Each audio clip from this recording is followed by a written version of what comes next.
الحمد للہ رب العالمین وبہ استعین واشہد ان لا الہ الا اللہ وحدہ لا شریک لہ واشہد ان محمدا عبدہ ورسولہ اما بعد۔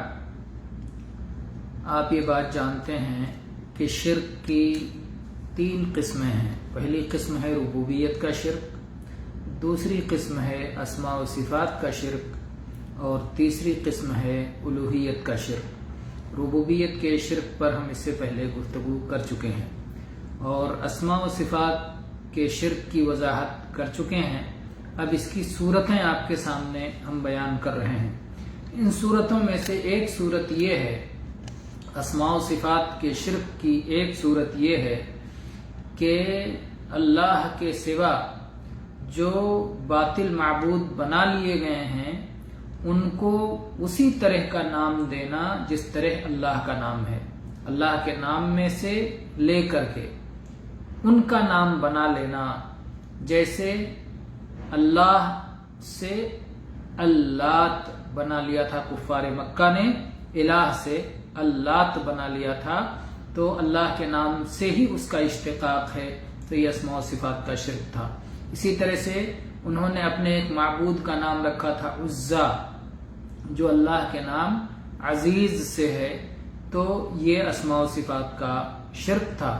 اسی طرح سے اردو زبان میں آپ یوں کہہ سکتے ہیں جیسے رزاق، بہت زیادہ عطا کرنے والا، داتا، تو اس طرح سے اگر کوئی اللہ کے سوا کسی اور کو داتا کا نام دیتا ہے تو بھی یہ اسماء و صفات کے شرک میں آ سکتا ہے۔ اسی طرح سے بعض غالی رافضیوں اور بعض غالی صوفیوں کا یہ عقیدہ رکھنا کہ کچھ زندہ افراد یا کچھ مردہ افراد ہر شخص کی بات ہر جگہ سے کسی بھی وقت سننے کی قدرت رکھتے ہیں، جو بھی انہیں پکارے، جہاں سے بھی پکارے وہ سن لیتے ہیں۔ تو اس طرح سننا اللہ ہی کی صفت ہے۔ دنیا کے لوگ بیک وقت دنیا کے مختلف گوشوں سے مختلف زبانوں میں مختلف ضرورتوں کو پیش کرتے ہیں، اور یہ اربہ ارب لوگ بیک وقت اللہ کو پکارتے ہیں، مختلف زبانوں میں اپنی ضرورتوں کو اللہ کے سامنے پیش کرتے ہیں، اللہ سے مانگتے ہیں، اللہ سب کی سنتا ہے اور سب کی دعائیں قبول کرتا ہے۔ تو یہ قدرت کسی اور کے بارے میں تسلیم کرنا یہ صفات میں شرک ہے، کہ اللہ ہی کا یہ وصف ہے کہ جو شخص کبھی بھی کسی بھی وقت کسی بھی زبان میں کسی بھی ضرورت کے تحت اللہ کو پکارے تو اللہ ہر وقت اس کی بات کو سنتا ہے اور اس دعاؤں کا قبول کرنے والا ہے۔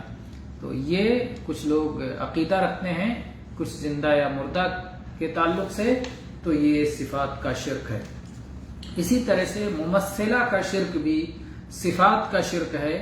جو لوگ یہ عقیدہ رکھتے ہیں کہ اللہ کی جو صفات ہیں وہ مخلوق کی صفات کی طرح ہیں، جیسے وہ کہتے ہیں کہ اللہ کا ہاتھ ہمارے ہاتھ کی طرح ہے، یا اللہ کا سننا ہمارے سننے کی طرح ہے، یا اللہ کا عرش پر مستوی ہونا ہمارے استوا کی طرح ہے، تو یہ سب شرکیہ باتیں ہیں، کیونکہ اللہ تعالیٰ کا فرمان ہے لَيْسَ كَمِثْلِهِ شَيْءٌ وَهُوَ السَّمِيعُ الْبَصِيرُ، اللہ جیسے کوئی چیز نہیں اور اللہ سننے والا، دیکھنے والا ہے۔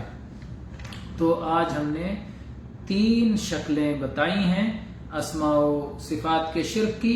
کچھ اور شکلیں ہیں جنہیں انشاءاللہ ہم اگلے دروس میں بتائیں گے۔ واللہ تعالی عالم، والحمد للہ رب العالمین، وصلی اللہ علیہ وسلم۔